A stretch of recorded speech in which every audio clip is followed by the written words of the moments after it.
Hello, I am the chief officer on a ro-ro ferry between Scandinavia and Great Britain, carrying trucks, cars, and passengers. Today, we will sail across the North Sea, but first, we have to load and prepare the ship for departure. My day starts by going up to the bridge for a handover from the off-going chief officer.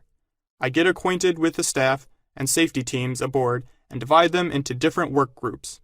Next, some paperwork, checking who is working and how much, if anybody is sick, whether there are any temporary staff, doing some accounting and personnel management. We store some fresh water for the journey. The water gauge is missing, so it has to be checked manually. Then, I fill in the ship's log. Loading has begun, so I monitor it on the computer. The drivers report their goods and if they have any dangerous goods. I compare this to the manifest and complete dangerous goods reports to give to the engine room and the ship owner. I run the ship until the second officer comes up to the bridge. He takes over the watch, and I continue to monitor the loading and plan the maintenance for the week. I discover a leakage under the carpet which needs to be fixed.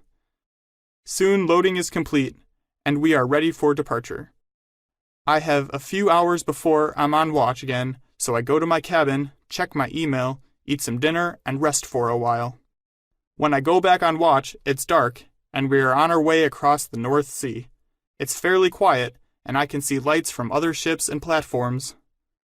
I take over from the second officer, check we're en route and on time, look at the weather, check the AIS and the radar, monitor the load on the car deck, and update the log again. I call the chief engineer to see what he has planned for the evening. They are repairing a water pump, so I should not be worried when the alarm goes off. I continue to monitor the instruments and radio traffic, catch up on some paperwork, and the watch goes quite uneventfully. At midnight, my replacement comes up to the bridge, I hand over, and go to my cabin for some well-earned rest.